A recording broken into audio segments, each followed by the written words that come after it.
오늘은 제목 뭐죠? 나에 대한 하나님의 시각. 그러니까 하나님이 나를 어떻게 보는가. 지난 시간 여러분 제목 기억나세요? 나의 뭐를 보라고 그랬죠? 장점. 네. 그러니까 지금 내가 나를 무엇을 봐야 하는가? 나의 장점을 봐야 된다. 오늘은 하나님이 나를 어떻게 보는가? 이걸 보는 거예요. 자, 우리가 지난 몇 주 동안에 무슨 본문을 보았었는지 기억나세요? 빌립보서 4장 8절 말씀을 가지고 제가 몇 주 동안 계속 단어들 공부를 했습니다. 특별히 여러분 기억나는 단어가 뭐였었죠? 제가 지난 시간에도 다뤘던 기림. 기린이 아니라 기림. 기림이 무슨 뜻이었죠? 은혜 받으면 그냥 싹 비우고 그냥 집회 때 은혜를 또 받는 거죠? 아니요, 우리의 뇌는 무한합니다. 여러분 걱정하지 마세요. 밀려내고 또 새로 넣고 이러지 않아요. 여러분의 뇌는 평생토록 몇 프로도 못 쓴다는 얘기가 있잖아요.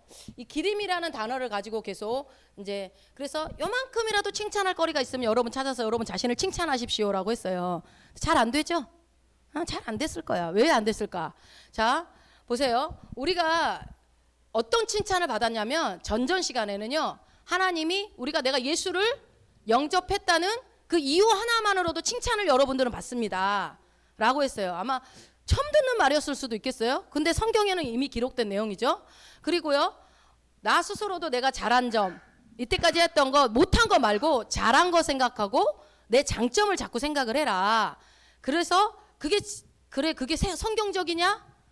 진짜 성경적이냐? 그걸 알아보기 위해서 헬라어 단어들을 여러분 제가 하나하나 찾아서 말씀을 드렸어요. 특별히 기름은 2시간에 걸쳐서 제가 봤죠. 그래서 어떻게 했어요? 이게 여러분 자신을 칭찬하십시오. 칭찬할 거리가 이만큼만 있으면 그거를 곱씹으세요. 라고 해서 하나님도 여러분 예수 믿는 것만으로도 여러분 이미 칭찬하고 있습니다 해도 이 말이 어떻게 들어요? 확신이 안 서. 적용이 안 되는 거야. 아 그런가? 새로운 얘기도 못 듣던 얘기다. 그냥 이러고 마는 거예요. 그래서 왜 그러냐면요. 일단은 첫 번째는 여러분이 그동안 너무나 자신의 단점만 많이 봐왔기 때문에 그래요. 나의 단점을 너무 많이 봐왔던 이유는 뭐냐면 회개하기 위해서. 반성하고 회개하는 것에 우리가 한국 교회가 너무 익숙하다 보니까 이런 문화에 오랫동안 여러분 노출되어져 있으면 거기에 익숙해져 있으면 장점 보기가 어려워요. 근데 여러분 지금 여러분의 죄 단점 찾으라고 그러면 지금 바로 할 수 있잖아요. 나 죽일년입니다 하면서 바로 할 수 있잖아요. 이런 건 너무 쉽게 되는데 내 스스로의 장점이라든지 이런 걸 찾아서 하라고 하면은 왠지 교만한 것 같아 또. 난 이걸 참 잘했어. 난 그동안 내가 이걸 참 잘해왔다. 얘기를 하면 교만한 것처럼 느껴진단 말이에요. 그러다 보니까 이게 선뜻 내키질 않아. 배웠어도 여러분이 적용이 잘 안 된단 말이에요. 그리고 또 이렇게 생각하는 사람도 있죠. 야, 그 단어 하나를 갖다가 그렇게 파헤치가지고 성경적으로 그냥 껴 맞추면은 그게 다 그렇게 되는 거냐?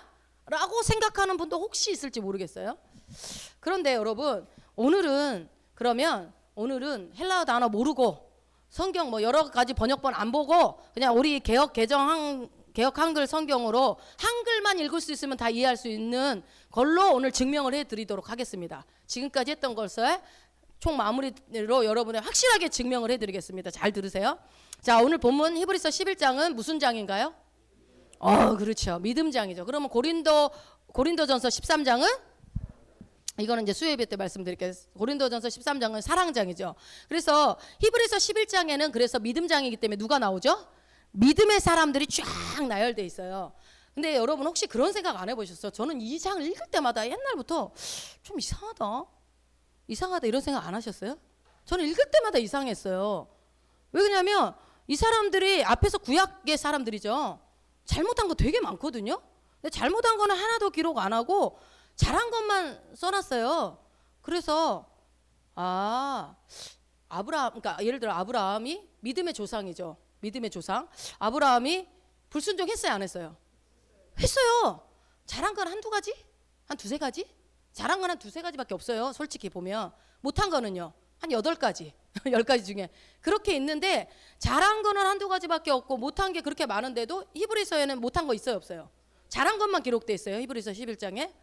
그래서 하나님은 아브라함을 보실 때 10가지 중에 잘한 거 못한 거 잘못한 거 8가지는 기록 안 하고 잘한 거 2가지만 기록해 놓으셨네. 야, 진짜 하나님은 사람의 장점만 보시는구나 라고 생각할 수도 있죠. 그렇죠? 여러분 그런 의심도 안 들었어요? 그냥 이 성경이 그렇다 무조건 아멘. 그냥 의심하면 안 돼. 아멘. 그랬어요. 그런데 오늘은 모세에 대해서 볼 거예요. 이 모세에 대해서 볼 건데 이 모세에 대해서 보면요. 놀라운 하나님의 속성이 발견돼요. 하나님의 어떤 성품. 왜냐하면 결론부터 말씀드리면 하나님은 어떻게 해요? 잘못한 것을 기억한다 안 한다? 기억하지 않으십니다. 여러분이 잘못한 거를 기억하지 않으십니다. 할렐루야! 얼마나 좋아요. 벌써 시작부터 너무 좋죠. 내가 잘못한, 방금 전에도 나 생각으로 잘못했는데, 근데 잘못을 기억하지 않아요. 또요, 잘못한 것도 잘한 것으로 기록합니다. 아이고야, 할렐루야. 얼마나 좋아. 잘못한 것도 잘한 걸로 기록해 놓으신대요. 이게 굉장히 놀라운 거거든요. 야, 말이 되냐? 지금 속으로 이렇게 생각하시는 분들은 오늘 차근차근 말씀을 통해서 이제 증명을 해드릴 텐데, 여러분 근데 모세를 제가 이거를 보면서 모세를 제가 디스하거나 모세를 판단하고 싶어서 그렇게 얘기하는 게 아니라 하나님은 사람의 외모를 보지 않고 중심을 보시고 차별이 없는 분이시잖아요. 그렇다면 모세를 그렇게 봤다면 나도 그렇게 볼 거다. 그거에 대한 교훈을 우리가 찾으려고 그러는 거니까 모세에 대해서 어쩌고 저쩌고 얘기하는 거에 대해서 아니 우리 위대하신 모세님을 이렇게 혹시 모세를 사랑하는 분들은 그렇게 비판하지 마시고 그 속에서 나를 하나님이 어떻게 보는가 그걸 찾자는 거예요. 자, 그래서 모세를 통해서 하나님이 어떤 분인지 오늘 한번 발견해보고 그 하나님이 내 하나님이라는 걸 우리 한번 적용해봅시다. 본문에 히브리서 11장 24절을 먼저 한번 읽어봅시다. 믿음으로 모세는 장성하여 바로의 공주의 아들이라 칭함을 거절하고. 이 부분은 여러분 이 얘기가요 출애굽기 이제 2장에 나와요. 2장의 11절부터 16절까지 내용이 이제 여기 나오는 건데 여러분 모세가 그러니까 출애굽기 2장의 11절부터 16절까지는 모세가 애굽을 떠나기 전까지 내용이 나와 있습니다. 근데 이따 볼 건데 그 내용 중에 여러분 잘 생각해 봐요. 모세가 지금 여기 봤던 바로의 공주의 아들이라 칭함을 거절했나요 안 했나요? 그런 내용 있어요 없어요? 근데 여러분 왜 한 번도 의심을 안 하십니까? 나오지 않아요? 거절했다는 내용이 나오지 않아요? 그런데 마음속으로 생각할 수 있잖아. 모세가 마음속으로는 거절했었죠. 우리는 모세의 마음을 모르지만 그렇기 때문에 그냥 트집 잡지 말고 그냥 넘어가 보자고요. 여기는. 그럼 25절도 한번 읽어봅시다. 도리어 하나님의 백성과 함께 고난받기를 잠시 죄악의 낙을 누리는 것보다 더 좋아하고. 여러분 애굽을 떠나기 전에 모세가 마음 이렇게 생각했어요? 이런 얘기 하나도 없는데 출애굽기에 가보면 또 혹시 마음속에서 생각했을 수 있잖아. 그러니까 넘어가 봅시다. 여기도 그냥 넘어갈게요. 26절. 그리스도를 위하여 받는 능욕을 애굽의 모든 보화보다 더 큰 재물로 여겼으니 이는 상 주심을 바라봅니다. 이것도 모세가 그리스도 얘기했어요? 예수 그리스도 얘기한 적 있어요? 없어요. 그러나 하나님만 바라보고 하나님과 관계 속에서 혹시 속으로 또 그렇게 생각했을 수도 있으니까. 그런데 여러분 기록은 없습니다. 확실합니다. 기록에는 없어요. 한번 넘어가. 그러면 확실히 알 수 있는 건 다음 절입니다. 27절. 믿음으로 애굽을 떠나 임금의 노함을 무서워 아니하고 곧 보이지 아니하는 자를 보는 것 같이 하여 참았으며. 네. 자, 여러분 우리가 알기로는 도망가지 않았나요? 애굽에서 모세가 도망갔죠. 분명히 모세는 도망갔습니다. 그런데 여기 보면 뭐라고 돼 있어요? 임금의 노함을 무서워하지 아니하고. 무서워하지 않았대요. 모세 안 무서워했나요? 그리고 곧 보이지 아니하는 자를 보는 것 같이 하여 참았대요. 그러니까 눈에 보이는 왕이 아니라 눈에 보이지 않는 하나님을 바라보면서 참았다 이 얘기 아니에요 지금? 그죠? 그러면 우리가 지금 방금 봤던 히브리서 11장 24절부터 26절까지는 그 모세가 애굽을 떠나기 전까지의 사실을 기록한 것과 비교를 해봤을 때 이런 기록이 전혀 없거든요. 이따 보겠지만 없는데 혹시 하나님과 관계 속에서 마음속으로 혹시 생각했을 수도 있으니까 이거는 그냥 넘어가더라도 27절은 진짜 아니잖아. 27절은 기록된 내용이 이렇게 안 기록되어 있거든. 우리 한번 가볼까요 그러면? 출애굽기 2장 한번 가봅시다. 뭐라고 했는지. 먼저 모세가 바로의 딸에게 공주에게 이제 가는 장면부터 한번 우리 읽어볼게요. 2장 5절부터 10절까지 한번 봅시다. 시작. 바로의 딸이 목욕하러 하수로 내려오고 시녀들은 하수가에 거닐 때에 그가 갈대 사이에 상저를 보고 시녀를 보내어 가져다가 열고 그 아이를 보니 아이가 우는지라. 그가 불쌍히 여겨 가로되 이는 히브리 사람의 아이로다. 그 누이가 바로의 딸에게 이르되 내가 가서 히브리 여인 중에서 유모를 불러다가 당신을 위하여 이 아이를 젖먹이게 하리이까.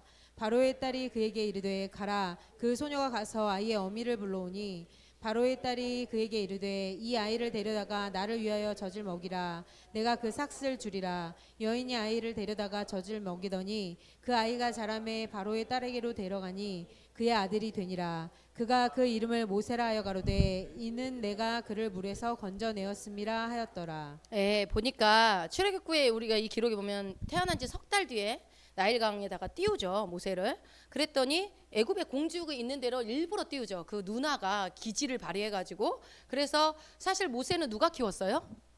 유모인 엄마를, 그 누나의 기지로 인해서 엄마가 이 아이를 키웠습니다, 모세를. 그러니까 얼마나 참 하나님이 대단한 계획이시죠. 그래서 이 모세가 어떤 육아와 어떤 교육으로 받았는지 우리는 알 수는 없어요. 그러나 2장 11절 한번 읽어보세요.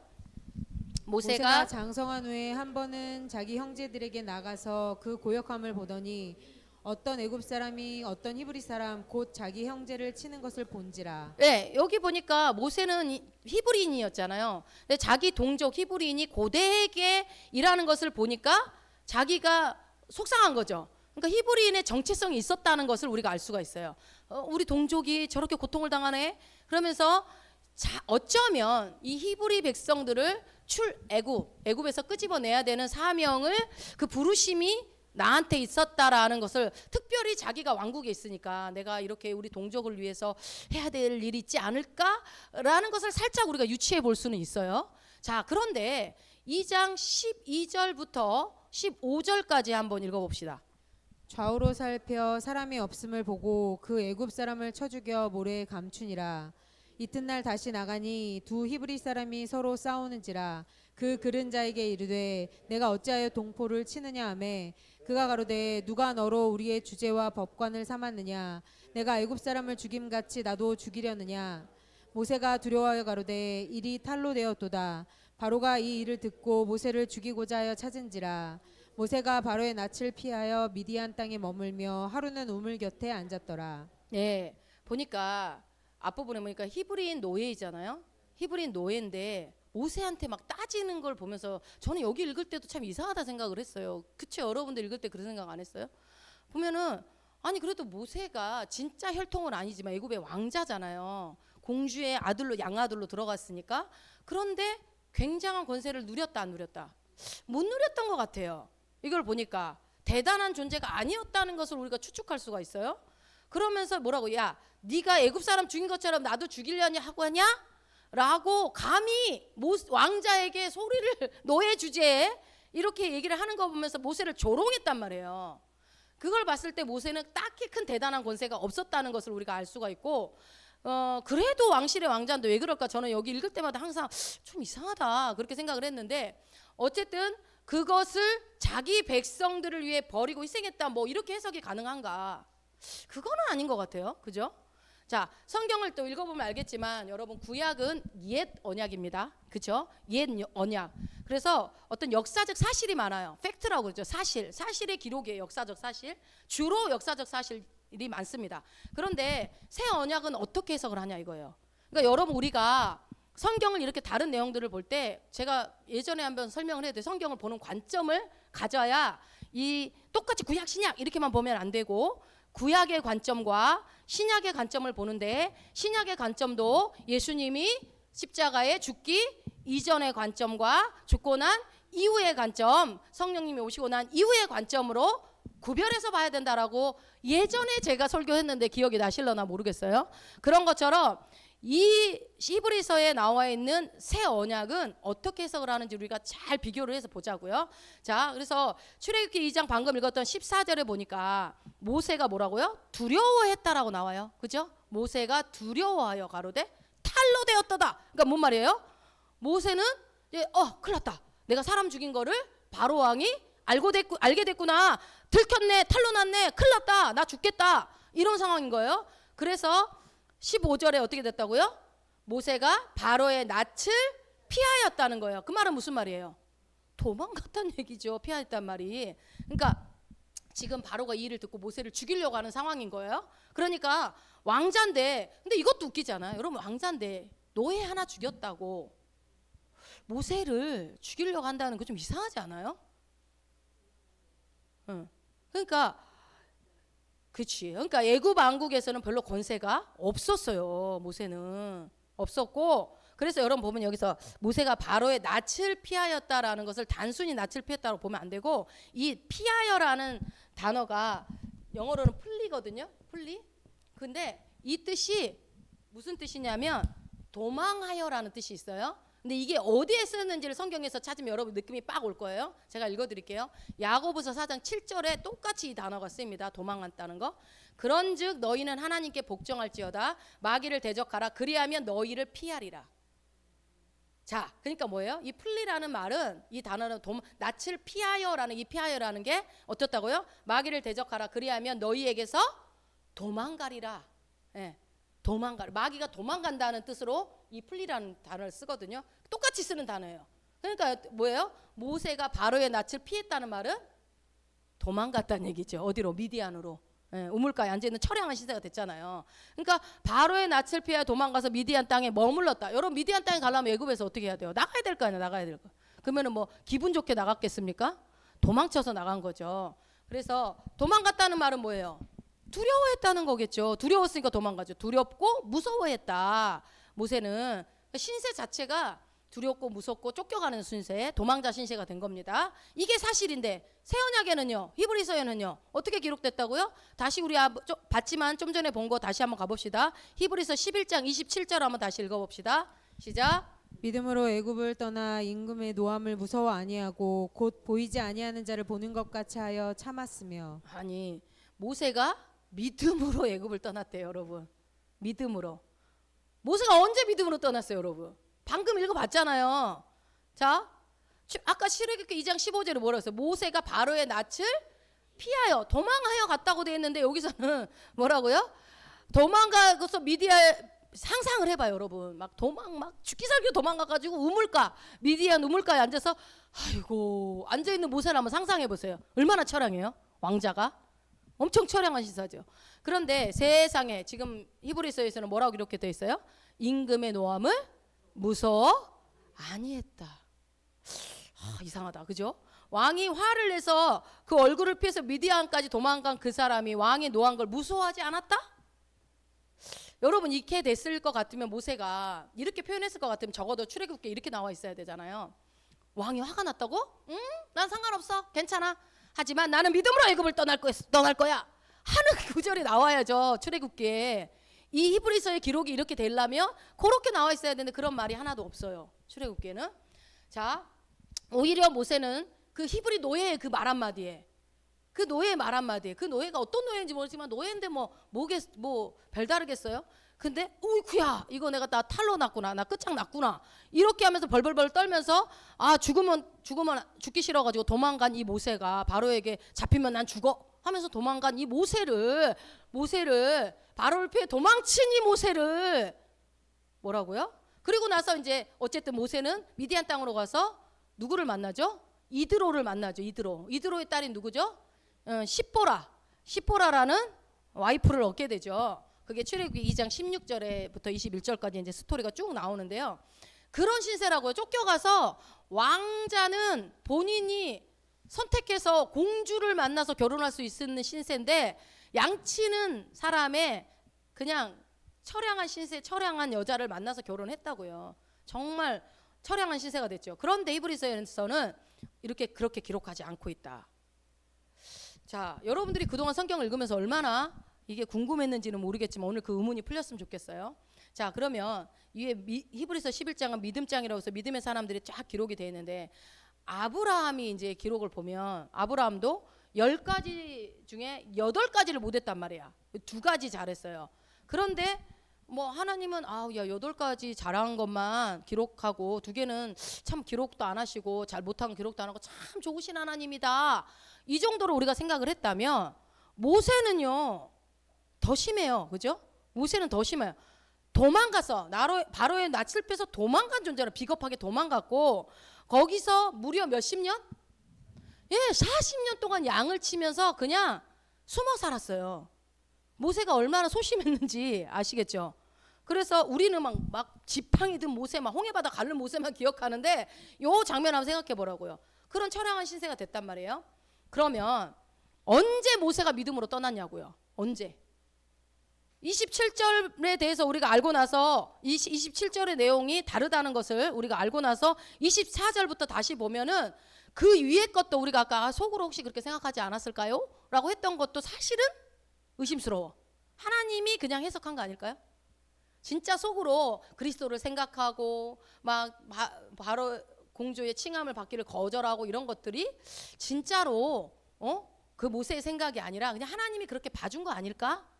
27절 보니까 그게 충분히 그렇게 생각할 수 있겠죠. 그래서 그런 생각이 들어요. 자, 히브리서 11장 24절 다시 한번 읽어봐요. 다시 한번. 믿음으로 모세는 장성하여 바로의 공주의 아들이라 칭함을 거절하고. 거절한 적 있다 없다? 없다. 25절. 도리어 하나님의 백성과 함께 고난 받기를 잠시 죄악의 낙을 누리는 것보다 더 좋아하고. 그랬나요? 안 그랬죠. 그러니까 이게 어떻게 히브리서 11장과 출애굽기 2장의 조화를 이룰 수 있을까요? 출애굽기에서는 지금 이 히브리 노예한테 겁먹어가지고 바로를 피해서 미디안까지 도망갔다라고 기록을 하고 있는데 이게 팩트잖아요. 이게 사실이죠. 실제로 일어난 사건이에요. 근데 히브리서에서는 새 언약의 믿음장에서는 뭐라고요? 이것을 그러니까 출애굽기도 여러분 진리 아니에요? 성경인데 출애굽기는 그럼 틀린 거예요? 히브리서만 맞아요? 그것도 아니잖아요. 히브리서도 진리란 말이에요. 똑같은 성경이니까. 이것을 여러분들이 이해하기 위해서는 이사야서 55장 가봅시다. 이사야서 55장 8절 9절 말씀이 충분히 여러분이 믿어져야 가능합니다. 자, 이사야서 55장 8절 9절을 한번 읽어봅시다. 이사야서 55장 8절 9절입니다. 시작. 여호와의 말씀에 내 생각은 너희 생각과 다르며 내 길은 너희 길과 달라서 하늘이 땅보다 높음같이 내 길은 너희 길보다 높으며 내 생각은 너희 생각보다 높으니라. 아멘. 아멘. 여러분 이 말씀 믿으세요? 하나님의 생각은 내 생각과 다른가요? 그렇죠. 그분의 생각은 우리 생각보다 훨씬 높지요. 예. 이해가 안 되죠. 자, 하나님은 우리와 생각이 정말 다르시구나. 이 사실을 여러분들이 인정하지 않으면 이 출애굽기와 히브리서 말씀이 도저히 조화를 이룰 수가 없는 거예요. 이해할 수가 없어요. 이 두 가지, 한 가지 사건을 다른 두 가지 시각으로 지금 보고 있지 않습니까? 그리고 사실 여러분 출애굽기는 누가 기록했어요? 누가 기록했어요? 모세 오경 중에 하나잖아요. 이 출애굽기가. 그럼 모세가 기록했단 말이에요. 본인이. 그러면 여러분 이 본인이 자기 자신에 대해서 기록했는데 가장 정확하지 않겠습니까? 뭐라고요? 했을 때 자기가 바라본 자기 모습이에요. 나는 이렇게 했습니다. 나는 바로 왕이 무서워서 도망쳤습니다. 나는 죽을까 봐 겁이 났습니다. 이러고 지금 출애굽기에 본인이 기록한 거 아니에요. 그러니 가장 정확하지 않겠습니까? 근데 하나님은 모세 생각과는 다르네요. 그죠? 너희 생각과 내 생각은 다르다. 주님이 이사야에서 말씀하신 것처럼. 그래서 주님은 뭐라고 히브리서 11장 24절에 믿음으로 너는 믿음으로 바로의 공주들의 아들이라면 칭함을 받기를 거절했어. 모세야. 여러분이 모세라고 생각해봐요. 거절한 적도 없어. 공주여서 좋았어. 공주 아들이어서. 근데 아니야. 너는 뭐 공주의 아들을 칭함을 받기를 거절했어. 그것도 믿음으로.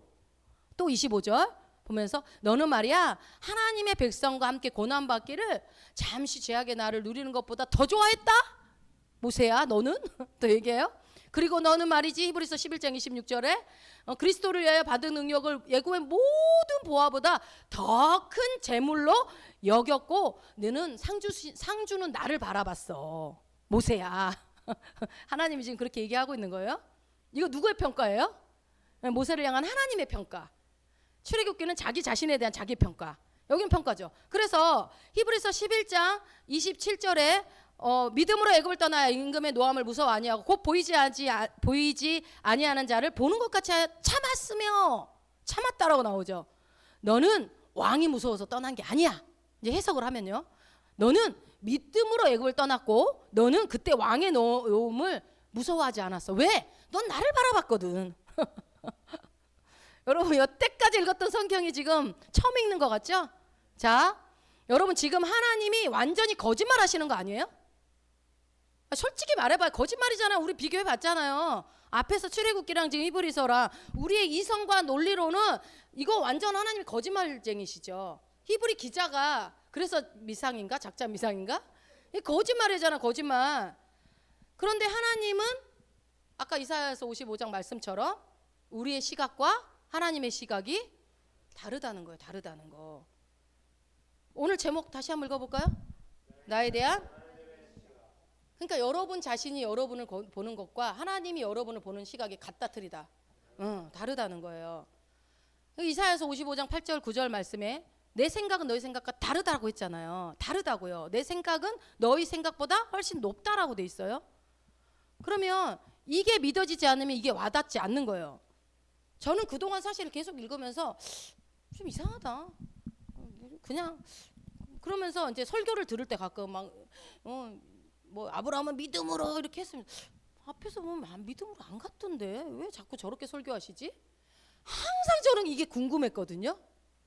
자, 근데 여러분 봐보세요. 근데 이제 새피복음을 제가 듣고 나니까 이게 다 이해가 돼. 요한일서 4장 17절 말씀에 여러분 그동안 제가 이 말씀 가지고 여러 번 말씀했는데 이번에 부흥에 오셔서 이승복 목사님 똑같은 얘기 하시잖아요. 그러니까 제가 읽어드릴게요. 우리에게 어떤 두려움도 있을 수 없는 것은 우리한테 여러분 두려움을 가질 필요가 없는 이유는 우리가 이 세상에서 예수님과 같아지기 때문이다라고 그랬어요. 내가 곧 예수님이고 예수님이 곧 네.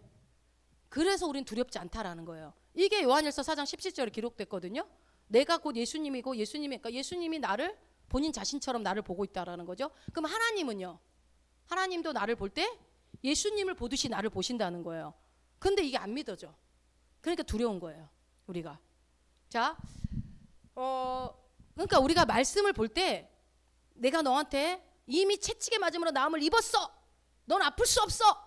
이미 과거 현재 완료형으로 말씀을 해도 안 믿어져. 뭐 내가 몰라 이렇게 아픈데 말씀이 그렇게 얘기를 해도 그러니까 봐봐요 여러분 우리가 영혼 몸으로 이루어졌어요. 우리 몸이 진짜 주인은 영혼 몸 중에 뭐예요? 영이 여러분의 진짜 정체성은 영이란 말이에요. 영이 진짜 나란 말이에요. 그러면은 누가 명령할 수 있어요?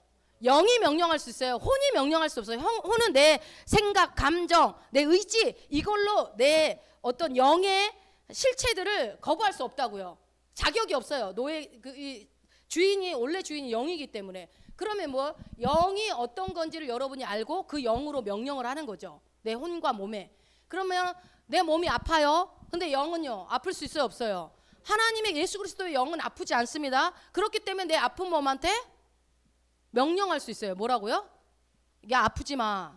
넌 아플 수 없어. 영이 진짜야. 이렇게 얘기할 수 있는 권한이 여러분 안에 있다고요. 근데 영을 내 정체성으로 보지 않으면 아픈 것도 나, 안 낫는 것도 나, 말해도 돼 그만, 안 해도 그만 이렇게 되는 거예요. 그러니까 우리가 지금 제가 이거를 여러분들이 이게 치유의 영역은 아니지만 이해하시라고 지금 설명을 해드리는 거예요. 그러니까 내가 진짜 말씀을 있는 그대로 받아들이고 있느냐 없느냐를 한번 체크를 해보시라는 거예요. 그러니까 많은 그리스도인들이 여러분 그리스도인들은 우리가 하나님의 시각을 받아들이는 거 아닙니까? 그죠? 하나님이 말씀하시는 그 말씀을 우리는 받아들이는 사람들이기 때문에 말씀이 있는 그대로 받아들여야죠. 자 그러니까 여러분 제가 그동안 계속 로마서 12장 2절 가지고 뭐라고 그랬어요? 너희는 마음을 새롭게 함으로 변화를 받아라 할 때 마인드 생각의 틀을 너희가 새롭게 해야 긍정적으로 변화시켜야 그렇게 해야만 한다라고 했어요. 그래야 그렇게 너희가 삶을 바라봐야 된다. 생각을 새롭게 해서 이거는 하루아침에 된다 안 된다? 안 된다. 그렇기 때문에 훈련해야 된다. 이 훈련이 되지 않으면 오늘 이 히브리서 11장 말씀이 감당할 수가 없어요. 여러분 뭐야 성경 거짓말이잖아. 이렇게 될 수밖에 없는 거예요. 그러니까 여러분들이 그동안 히브리서 11장을 좋게 몇십 번은 읽었을 거예요. 그런데 여러분이 읽으면서 이해 안 되는 분들도 있었을 거예요. 이상하다. 그런데 뭐라고 그래요? 그냥 감당 안 되니까 넘어가는 거야. 에이 히브리서는 이런가 보다. 출애굽은 그런가 보다. 이렇게 그냥 넘어가 버리는 거예요. 그러면 이게 히브리서 11장하고 출애굽기 2장하고 완전 딴판이라는 걸 알면서도 그냥 그 말씀이 계시가 나한테 오지 않는 거예요. 그러니까 그런가 보다 하고 넘어가 버리니까 삶의 변화 역사가 일어나지 않는 거죠. 계시가 여러분 열려진다는 것은 이거예요. 여러분 어느 날 또 그가 채찍에 맞음으로 나음을 입었도다라는 말씀을 수천 번 들었는데 어느 날 내가 어디가 아픈데 갑자기 내가 손을 얹으면 나을 것 같은 느낌이 오는 거예요. 그럴 때 딱 기도를 해서 손을 얹고 아니면 뭐 가족 중에 누구든 근데 진짜 나음을 입었네. 그러면 그때부터 그 말씀은 더 이상 나한테는 지식이 아니라 계시로 취하게 되는 거예요. 훅 들어오는 거예요. 맞아, 이미 나았구나. 우리는 아플 수 없구나. 이게 딱 오는 거죠. 근데 이게 사람마다 속도가 다 다르고, 그래서 말씀을 많이 먹은 사람일수록 이게 빨리 계시가 이루어지는 거죠. 그러니까 결국은 여러분 우리가 이 얘기 읽으면서 히브리서 11장하고 출애굽기 2장의 내용이 다르다.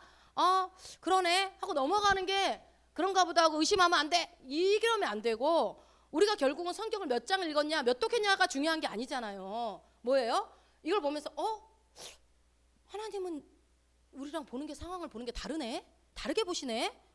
그러면 하나님도 나를 이렇게 보겠네. 모세를 보듯이 나를 이렇게 보겠네. 이렇게 하는 것이 여러분들의 생각이 새롭게 되는 거예요. 이게 보면서 모세 얘기야, 나랑 상관없어, 이게 아니라 이게 계시가 열려졌다는 얘기라고요. 그렇기 때문에 이거는 제가 여러분들 열어드리는 게 아니라 여러분들의 말씀을 그렇게 보다 보면 그러네? 그럼 나도 그러겠네? 고린도후서 8장 9절에 9장 8절에 넘치도록 너에게 선한 일을 하도록 넘치도록 모든 것들을 줬다고 그러면은 나 부요한 자네? 어느 날 확 믿어지는 거죠. 이게 계시가 열리는 거라고요. 근데 저 사람은 열렸는데 나는 안 열렸네? 나는 부여하지 않네? 그건 계시가 아직 안 열린 거예요. 그러니까 뭐라 할 수는 없어요. 사람마다 속도가 다르기 때문에. 그래서 보세요. 구약의 출애굽기는 이렇게 기록하고 있는데 모세 스스로도 자기 자신을 이렇게 보고 있는데 새 언약의 히브리서에서는 완전히 다르게 보고 계시는구나. 누가? 하나님이. 이게 여러분이 생각을 새롭게 하는 과정입니다. 지금 여러분 실전편이죠. 그러니까 말씀을 볼 때 이제는 여러분이 내가 그리스도 예수 안에서 새롭게 된 피조물이 되었다라는 것을 인식하고 성경을 봐야 돼요. 이제부터는 여러분의 옛날 것은 다 지나갔어요. 옛날에 실패하던 나, 아프던 나, 힘들어하던 나, 외롭던 나는 다 십자가에서 끝났다고요. 심하게는 여러분은 사람이 아닙니다. 여러분은 사람이 아니에요. 뭐예요? 새로운 피조물이에요. 세상에는 넌크리스찬과 크리스찬이 있는 게 아니고 넌크리스찬과 새로운 피조물만 존재합니다. 이해가 되세요? 이렇게까지 여러분 제가 극단적으로 하는 얘기는 뭐냐면, 여러분이 나는 예수 그리스도 안에서 이전 것은 지나갔어, 끝났어, 나는 완전히 예수 믿으면서 새로운 종족이, 하늘의 시민권을 든 새로운 종족이 되었어 라는 것이 믿고 성경을 보면 다르게 보인다고요. 근데 그 계시를 갖지 않고 성경을 보면은 출애굽기는 틀리고 히브리서는 이러네, 좀 다르구나, 전혀 나의 생각을 새롭게 할 수 있는 영향력을 말씀이 주지 못하는 거예요. 그러니까 여러분이 읽을 때 지혜와 계시를 열어달라고 기도하면서 말씀을 읽어야 되는 게, 관점을 또 볼 때 히브리서는 구약이 아니잖아요. 신약이잖아요. 그러니까 이미 예수님 십자가 죽고 난 이후에 쓰여진 것들이잖아요. 그러면은 그 관점으로 봐야죠. 여러분이 똑같이 창세기 볼 때나 히브리서 볼 때나 똑같이 보시면 안 된다고요. 이해가 되시죠? 자, 그래서 출애굽기 2장에서는 분명히 모세는요 잘못된 점들이 있었습니다. 두려워했고요, 무서워했고요, 도망갔고요. 그런데 히브리서에서는 이 모든 것이 어떤 게 진짜야 할 정도로 완전히 거짓말하는 것처럼 내용이 나옵니다. 그래서 이렇게 생각하시면 될 것 같아요. 예를 들면 세상에 여러분 정치가 있잖아요. 정치할 때 여당 야당 있죠. 똑같은 사건이 터졌어. 관점이 같은가요? 한쪽에서는 칭찬 일세, 한쪽에서는 비난 일세, 그죠? 똑같은 사건을 두고 다른 관점으로 얘기를 한단 말이에요. 지지자들도 마찬가지고, 여기서는 막 죽인다 그러고 여기서는 오 할렐루야 하고 있단 말이에요. 그런 것처럼 똑같은 사건은 일어난 거 맞아요.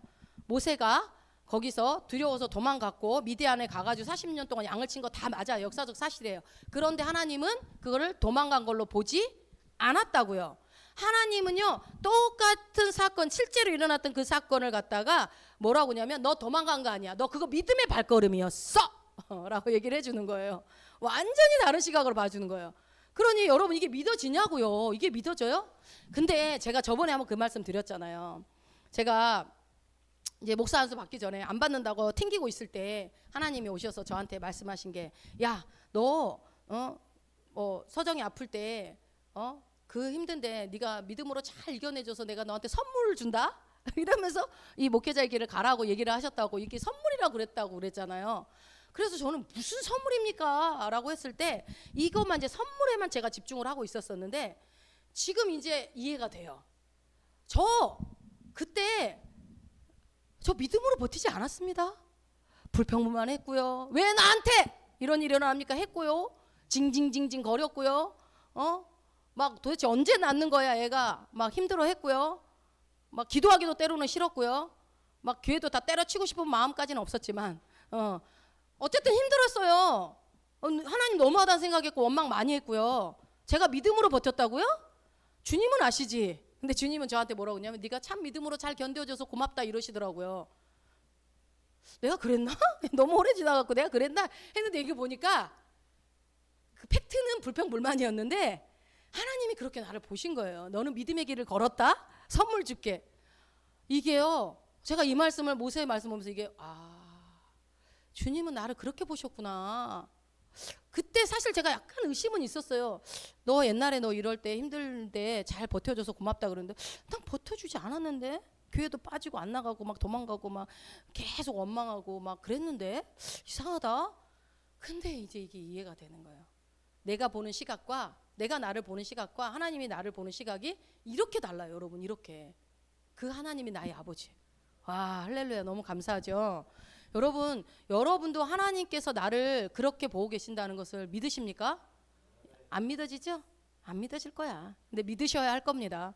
자 왜요? 여러분 하나님이 우리의 시각과 하나님의 시각은 엄청 달라요. 조금 다른 게 아니라 엄청 다릅니다. 그렇다 보니까 여러분 이 하나님의 선하심, 하나님의 은혜로우심, 하나님의 긍휼, 하나님의 사랑, 하나님의 용서 그런 성품들을 얘기하면요 이단이라고 그래요. 여러분 아세요? 오히려 하나님은 사랑이십니다. 하나님은 여러분을 지금 제가 한 말들 여러분은 잘못한 것도 기억도 안 하시고요. 잘못한 거 오히려 잘했다고 얘기해줘 이러면 뭐라고 그래요? 이단이라고 그런다니까요. 말이 되냐? 말이 되냐? 이렇게 하죠. 그런데 그렇게 이단이라는 소리를 더 많이 들어요. 이렇게 하나님 사랑을 얘기하며. 여러분 그동안 교회 다니시면서 한번 생각해 보세요. 하나님의 심판. 그러니까 야 너 그러다 벌 받는다. 원종업사 그러다 벌 받아. 조심해. 그렇게 하면 하나님이 치신다 쳐. 한 대 맞아 그러다. 너 그래도 예수 믿다 그러면은 예수 믿어도 지옥 가. 라고 얘기를 하면은 이단이라고 하는 소리 들어보신 분 한번 손 들어보세요. 그런 말 해도 이단이라 소리 안 해요. 근데 그거 성경에 없는 얘기예요. 성경에 없는 얘기 하는데도 이단이라 소리 안 하고 하나님은 사랑이십니다. 선하십니다. 그분은 은혜가 넘치십니다. 이거 성경에 다 있는 얘기거든요. 저 이단이네 이단이야. 저거 죄를 얘기 안 하네. 회개를 안 시키네. 막 뭐라고 그래요. 비난을 해요. 그러면 이렇게 얘기하면 좋아하죠. 하나님은 너 말 안 들으면 너 질병 줘서 쳐. 질병을 줘서. 하나님 무서워. 사랑의 하나님만 있는 게 아니요. 물론 그렇죠. 그렇습니다. 틀린 얘기는 아닌데 하나님 무섭다. 하나님 너 병을 치시고 저번에 세탁기가 고장이 나가지고 한 50만 원 또 너 저번에 11조 안 냈지? 너 11조 내게 하려고 하나님이 세탁기 고장 낸 거야. 이번에 교통사고 나가지고 차 수리비가 엄청 너 저번에 11조 안 내가지고 띠꺼먹은 거 하나님이 그거 떼어낸 거죠. 그래서 그런 간증들이 되게 많잖아요. 정확하게 그 금액이었습니다. 그러니까 하나님은요 집 세탁기를 고장 내서든 아니면 우리 차를 고장 내서라도 돈을 뺏어가시는 분이에요. 그렇게 얘기하면 여러분 이단이라고 해야 안 해요? 아무도 이단이라고 안 그래요. 두려워서 덜덜덜 떨죠. 그러면은 하나님 그러면 어떻게 해요? 좀 감면해 주시면 안 돼요 하던가 아니면 혹은 그냥 뭐 다음부터 잘하지 뭐 이러면서 그러다가 한 번 11조 안 냈을 때 막 덜덜덜덜덜덜 떨면서 이제 막 돈이 하나도 없는데 11조 못 냈는데 나 어떡하나 나 이러다가 한 대 맞으면 어떡하나 길 다니면서 조심해서 다니잖아요. 혹시 뭐 번개라도 칠까 봐. 여러분 이게 두려움의 신앙생활을 하게 만들면서 하나님의 선하심을 바라보지 못하게 만드는 얘기를 해줘도 그러니까 내가 질병이 오는 게 당연하죠. 그래서 베드로전서 2장 24절에 그가 채찍에 맞음으로 나음을 입었습니다는 말씀에 전혀 아멘이 안 돼. 그거는 아니야. 내가 옛날 거 돌아보니까 못한 게 많고 하나님 돈 떼어먹은 것도 많고 감사도 못했고 선교도 못했고 이렇기 때문에 하나님이 나 이렇게 질병 줘서 치는 거 너무 합당해. 근데 잘 생각해보세요. 하나님이 분명히 베드로전서 2장 24절에 그가 채찍에 맞음으로 너희는 나음을 입었다. 이미 입었다라고 얘기를 하는데 그분이 낫게 해줬다가 병 줬다가 낫게 해줬다가 병 줬다가 낫게 해줬다 병 이상한 분이 정신병자예요? 하나님이? 잘 생각해 보세요. 마가복음에 보면 뭐야? 손을 얹은즉 나음을 입는다고 했는데 왜 낫게 줬고 왜 또 질병은 왜 주냐고요? 하나님이 왜 줘요? 하나님이 질병을? 여러분, 질병은 하나님이 주시는 게 아니에요. 질병은 여러분이 11주 안 냈다고 치는 질병이 아니라고요. 제발 성경을 좀 잘 봅시다. 두려워 떨면서 신앙생활 할 필요 없어요. 하나님은 돈이 없는 분이 아니라니까요. 근데 왜 11조 내라고 그래요? 왜 내라고 그래요? 그치, 교회가 운영돼야 될 거 아니에요. 교회가 선교도 해야 되고 우리가 모여서 예배도 드려야 되고, 교회가 목회자도 돈 안 버는데 어떻게 먹고 살아요? 여러분들이 먹여 살려줘야지. 당연히 그거는 내야 돼요. 그리고 그게 내 것을 띄워주는 게 아니라 다 하나님 거잖아요. 그러면 10분의 1만 드릴 거예요? 다 줘도 안 아까워요. 생명 드려도 안 아까워요. 우리 주님한테. 우리는 아까울 게 없어. 어차피 태어날 때 10원도 안 갖고 태어난 사람들이에요. 그런데 자꾸 이거를 이거 안 내서 내가 가난해졌다, 이게 막 이렇게 자꾸 원리로 접근하는 거, 인격적인 아버지로 보지 않고. 여러분, 그러면은 잘 생각해봐. 자녀들이 할 일 안 하면 그날에 그 주에는 밥 안 주냐고요. 내 쫓아버리냐고, 호적에서 파버리냐고요. 왜 아버지라고 하면서 어떤 신이라고만 생각하냐고요. 행동은. 자, 근데 오늘 말씀을 보니까 여러분, 제가 그동안 여러분이 헬라어 말씀을 했을 때는 여러분이 이해가 안 되고 이 단어가 이해가 안 된다 할지 모르겠지만, 지금 제가 뭐 헬라어 단어 찾았어요? 있는 그대로 읽었잖아요. 자, 있는 그대로 보자고요. 보니까 하나님 좋아요, 나쁜 분이에요? 엄청 좋은 분이잖아요. 도망간다는데 믿음의 길을 갔대. 조혜경이 그렇게 찡찡거리고 승질, 증인이 누구야? 우리 신성수 장로지. 옆에서 징징징거리고 속상해하고 막 왜 그러냐, 하나님 도대체 왜 나한테 그러냐고, 이런 거 옆에서 증인이지. 그런데 하나님 나보고 뭐래요? 참 믿음으로 잘 견뎌줬다, 나한테 그러더라니까요. 이상하다, 하나님이 잘못 보셨나? 뭐 이게 아니라 정말 내가 봐도 잘못했고 누가 봐도 잘못했단 말이에요. 그런데 하나님은요, 그걸 믿음으로 보신대요.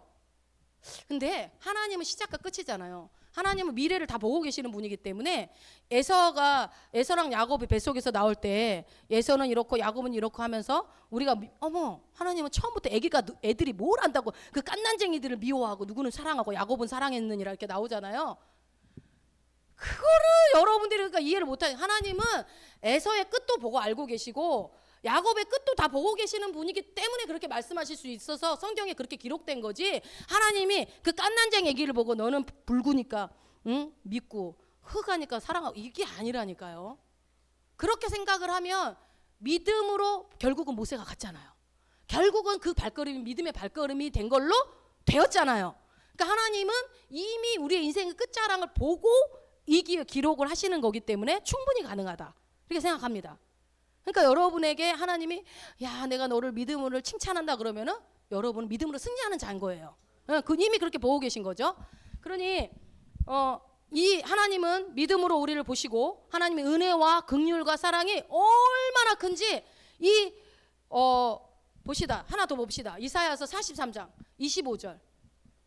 이사야가 선지자 중에서 엄청나게 많은 계시를 본 사람 중에 한 사람이죠. 이사야서 43장 25절 한번 읽어봅시다. 나는 나를 위하여 내 허물을 도모하는 자니 내 죄를 기억지 아니하리라. 아멘. 내 죄를 기억지. 여러분의 죄를 하나님 기억 안 한대요. 기억 안 한대요. 아예 기억도 안 하신대요. 이거는 다 알고 있죠. 저는 미쁘사, 저희가 죄를 고백하며 그냥 눈과 같이 다 회개해주고 다 용서해 주신다고 했으니까. 그렇죠. 근데 구약에서도 이런 얘기가 나오고요. 이렇게 하나님의 은혜와 사랑을 얘기하면, 잘못 얘기하면, 저도 이런 얘기하면 이단이라고 그래요. 그렇게만 얘기하면 안 되지 막 이렇게 얘기를 해요. 왜 그런가요? 여러분, 우리의 인간의 머리가, 우리의 인간의 이성이, 우리의 인간의 두뇌가, 인간의 마음이요, 하나님의 이 선하심과 긍휼하심과 은혜를 감당을 못해요. 여러분, 제가 개미 얘기했잖아요. 개미가 인간을 이해하겠습니까? 이해를 못해요. 이 성경에 여러분, 우리가 하나님에 대해서 막 기록이 돼 있지만 인간의 언어로 전지전능하신 하나님을 기록한 건데 이게 표현이 되겠어요? 10,000분의 1도 못했을 거예요. 10,000분의 1도. 이 인간의 한계된 언어로 표현을 해야 되니까. 그러니 하나님이 전지전능이라고 그러면 여러분, 전지전능이 무슨 뜻인지 이해가 되냐고요. 본 적이 없는데 전지전능을. 그러니까 그렇게 표현하니까 그냥 감이 안 와. 이해가 안 돼. 그래서 여러분, 에베소서 3장 18절 그러면 능히 모든 성도와 함께 지식에 넘치는 그리스도의 사랑을 알고라고 나오죠. 넘쳐 그리스도의 사랑이 여러분들이 막 잘 보일 때 하나씩 주는 게 아니고 이미 뭐예요? 내 지식보다 넘치는 사랑을 이미 줬대요, 여러분한테. 내가 상상할 수 없는 사랑을 하나님이 이미 줬다라고. 그거 알아라 제발 좀. 에베소서에 계속 나오잖아요. 제발 그 사랑 좀 알아다오.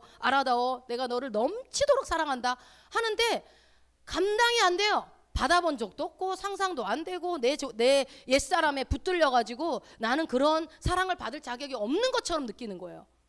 그러니까 오히려 감당이 안 되니까 하나님의 사랑과 은혜와 긍휼을 얘기하는 쪽은 이단 소리 듣고 오히려 너 그러다 지옥 가. 너 예수 믿어도 딱 지옥이다. 라고 얘기를 하면 너 끝까지 너 그렇게 회개 안 하면 너는 100% 지옥 이렇게 얘기하는 말에 오히려 지지를 하는 거예요. 인간으로는 이해가 되거든요. 누가 봐도 죄인이거든요. 근데 죄인인데 하나님은 죄인이 아니라고 보는 게 우리는 이해가 안 돼 이게. 방금 봤잖아요. 모세를 이렇게 좋게 본다니까요. 그러니까 하나님의 사랑이 우리의 인간의 이해를 뛰어넘는 거예요. 여러분 저기 누구 정연아, 네가 아빠 사랑을 알면 얼마나 아냐. 아빠는 너를 위해서 죽을 수도 있어. 뭐 안 믿겨지는 표정이잖아. 저거 봐, 안 믿겨지는 표정이. 설마 내 먹을 것도 다 뺏어 먹는데 이 아빠가 나를 위해 죽는다고? 이해가 안 되지. 이해가 안 돼. 그런데 하나님의 사랑이요, 우리의 모든 생각을 뛰어넘는다는 것을 우리는 몰라. 정연이가 아빠 사랑을 모르듯이 모르는 거예요. 몰라. 이해가 안 되니까 차라리 안 받아들이는 벽이 편한 거예요. 여러분, 하나님이 여러분 죄를 기억하지 않은데도 이게 안 받아들여진다니까. 좋은 건데도. 그러니까 여러분, 예수 믿으면 천국 갑니다. 아무리 얘기를 해도 여기 앉아 있는 사람은 극소수잖아요. 안 믿는 사람이 더 많잖아요, 세상에. 그 사람들은 천국을 가기 싫어서 저럴까요? 안 믿어진다니까. 예수 믿어야 천국 간다는 말이 안 믿어지는 거야. 감당이 안 돼. 천국이 어떤 곳인지 감히 생상도 못 해보는 거예요. 여러분, 천국은 어떤 곳이에요? 여러분들이 아는 것보다 훨씬 몇만 배 좋은 곳이에요. 성경에 나와 있는 거는 극히 일부분이죠. 그리고 천국은 임시 거처라고 그랬어요. 천국에서 우리 영원히 살지 않습니다. 내려옵니다. 새 예루살렘이. 그 얘기를 제가 할 수 있을지 모르겠습니다. 그거부터 했다가는 여러분들이 또 신앙생활에 또 이제 종말론자들이 될까봐. 자, 여러분이 이 하나님의 사랑은요, 언제 우리가 깨닫냐면, 와, 하나님 진짜 이렇게 사랑하셔? 와, 하나님은 정말 내가 생각하는 것보다 이해할 수 없을 정도로, 내가 감당할 수 없을 정도로, 측량할 수 없을 정도로 나를 사랑하는구나. 이렇게 말을 한다면, 여러분이 마음에서 느껴져서 말한다면 조그만 거예요, 하나님의 사랑. 그런데 나 하나님 사랑 알지 내가. 이런 사람 아예 모르는 사람이라고 봐도 과언이 아니라고 봅니다. 그 정도로 여러분, 인간이 이 창조주, 온 우주를 만드신 창조주의 사랑을 감당하기가 쉽지가 않아요. 그러니 여러분, 우리 오전에도 말씀드렸지만 성령이, 하나님의 영이 내 안에 들어와 계신 게 여러분 믿어지냐고요. 이 말씀도 안 믿어지는데 그분이 내 안에 계시다는 게 믿어지냐고요. 안 믿어지죠. 그러니 제가 여러분 무슨 얘기를 하고 있냐면요, 지금요, 우리의 이 생각, 이 좁쌀만한 우리의 생각, 우리 인간의 이 좁쌀만한 생각을 가지고 하나님을 재단하고, 하나님 왜 이래? 하나님 나한테 왜 이래요? 그러면서 하나님을 재단하고 판단하고 그러면 돼요, 안 돼요? 안 돼요, 여러분. 인간은 하나님한테 왜라는 말을 쓸 수 없다라고 그러더라고요. 왜? 그래서 제가 시편 78편 41절을 흠정역으로 제가 읽어드릴게요. 킹제임스 흠정역으로. 참으로 그들이 뒤로 돌이켜 하나님을 시험하고 이스라엘의 거룩하신 일을 제한하였도다. 여러분, 하나님이요, 제한받으십니다. 누구한테요? 나 때문에 제한받아요. 하나님이요, 그 전지전능하신 분이 제한을 받으시는데 누구 때문에? 나 때문에 제한받아요. 어떤 제한받아요? 낳았다 해도 안 낳았다. 그러면은 하나님은 낳게 하실 수가 없어요. 너 부요하다. 약속대로 유업을 이을 자다. 너는 아브라함의 자손이다. 해도 나는 가난해. 내 통장은 마이너스에 하고 있으면 하나님이 제한받으십니다. 일을 못해요. 하나님은 억지로 막 여러분을 뜯어 고치지 못한다니까요. 시편 78절 말씀처럼, 78편 말씀처럼 하나님을 시험하고 하나님을 제한한 게 우리 인간이라는 거예요. 자, 이렇게 성경에 분명하게 나와 있는데도 하나님은 지금 우리의 뭘 본다고요? 여러분의 장점만 보세요. 장점만 보시고 좋은 것만 기록하고 잘못한 거는 기록하지 않아요. 여러분 자식 한번 어떻게, 우리 채집사 정연이 맨날 단점만 봐요? 쥐새끼 이것도 못하고 저것도 못하고 쥐새끼 막 이래요? 그러지 않잖아요. 정연이 잘한 것만 보이죠. 왜요? 내 자식이니까. 그럼 누가 만약에 정연이는 아 이런 거 못하는 것 같아. 그러면 기분 좋아요, 나빠요? 엄청 나쁘지. 실제 그렇다 하더라도 아니라고. 그거는 일부였다고. 실제로는 이렇다고. 이렇게 두둔하는 게 엄마예요. 부모예요. 하나님이 딱 그러고 있다니까요. 하나님이 여러분을 그렇게 변호하고 있어요. 너무 좋죠, 우리 하나님. 그 좋은 하나님 어떻게 안 믿고 살아요? 그 하나님 어떻게 자랑 안 해요? 그죠? 그래서 내가 볼 때는 잘못한 건데 하나님은 야 믿음 좋다. 너 믿음 좋다. 이렇게 보고 하나님이 이렇게 하시는데 나는 나를 어떻게 보냐고요. 하나님은 여러분이 그렇게 보는데, 창조주는 여러분을 그렇게 보시는데, 하나님의 시각은 그렇게 보시는데 나는 나를 어떻게 보냐 이거예요. 우리는 하나님과 비슷한 시각을 가져야 되지 않겠습니까? 그죠? 그러니까 여러분 뭐예요? 내가 나를 보는 것을 뭐라고 그랬어요? 내가 나를 보는 거, 예, 자아상. 그러나 이 자아상과 하나님이 나를 규정하는 것은, 예, 정체성. 지금 계속 자아상과 정체성 얘기하죠. 이게 일치해야 된다고요. 내가 나를 생각하는 것과 하나님이 나를 생각하는 정체성과 똑같아야 된다고. 근데 하나님은 여러분을 어떻게 보는지가 제가 몇 시간 걸쳐서 지금 계속 얘기하잖아. 여러분의 장점만 봅니다. 죄를 기억하지 않습니다. 여러분이 또 뭐라고 그랬죠? 눈꽃만큼만 잘해도 하나님이 칭찬하고 있고, 또 뭐라고 그랬죠? 하여튼 뭐 다 예수님의 목숨값만큼 여러분을 사랑하고 계시고, 그죠? 이게 하나님이 보는 나의 자아상이 돼야 된다고요. 나도 그렇게 봐야 된다고. 당연하죠. 아들은 아빠를 닮게 돼 있어요. 부모의 생각을 그대로 자식이 담게 돼 있다고요. 자, 여러분 말씀을 마무리할게요. 우리도 하나님의 자녀이기 때문에 하나님 아버지와 비슷한 시각을 가져야 한다면, 그러면 아버지가 나를 어떻게 보는지를 명확하게 알고 있어야 나도 나를 그렇게 볼 거 아니겠습니까? 그럼 에베소서 4장 13절 한번 찾아봅시다.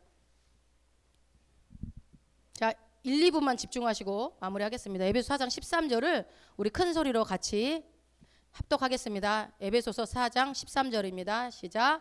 우리가 다 하나님의 아들을 믿는 것과 아는 일에 하나가 되어 온전한 사람을 이루어 그리스도의 장성한 분량이 충만한 데까지 이르리니. 여러분 우리가 이렇게 될 겁니다. 예, 우리는 이렇게 될 수밖에 없어요. 예, 하나님이 그렇게 하시기로 작정했기 때문에. 그래서 예수 그리스도의 장성한 분량이 충만한 데까지 우리가 이르러야 하기 때문에 성경에서 이렇게 얘기하면 여러분 뭐라고 그러냐면, 아직 내가 그렇게 되지 않았어도 그렇구나.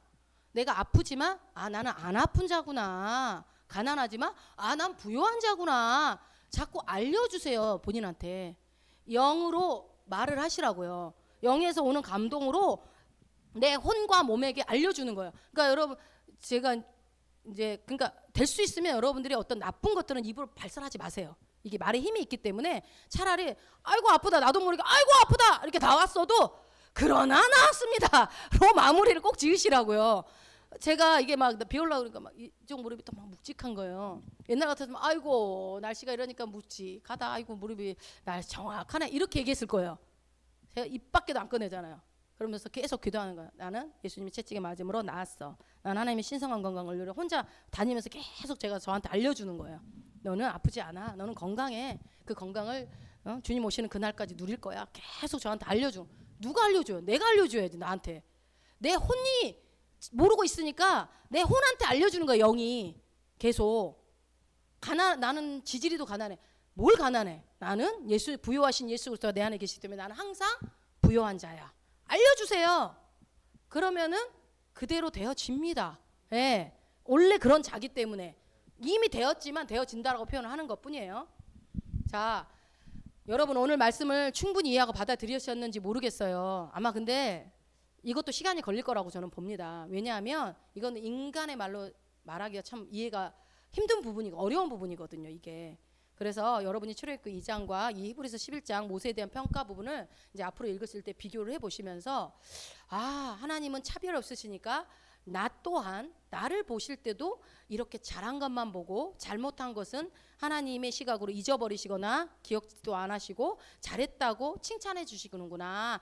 이렇게 해석하시면서 읽으시면서 묵상을 하시라고요. 그렇게 되면은 여러분 이거는 그러니까 제가 여러분들 다 설명할 수 없어요. 여러분이 각 개개인이 말씀 앞에서 묵상을 해야 돼요. 그러니까 이렇게 하는 사람이 다른 사람도 그렇게 봐요. 나 자신을 그렇게 볼 수 있는 사람이 다른 사람도 그렇게 볼 수 있다고요. 나만 의롭고 저 사람은 죄인이고 이게 아니라.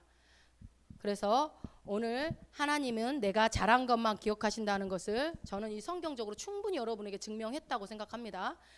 지난 시간에도 나도 내 장점만 잘하는 것만 생각하라고 말씀하는 것에 이어서 오늘은 하나님도 내가 잘한 것만 기억하실 뿐만 아니라 잘못한 것도 이렇게 사랑의 아버지 마음으로 해석을 하고 계시다는 것을 믿으시기 바랍니다. 우리 하나님은 너무너무 좋으신 하나님이십니다. 이분이 나를 자녀 삼으셨습니다. 너무나 놀라운 복음입니다. 할렐루야. 아멘. 아멘.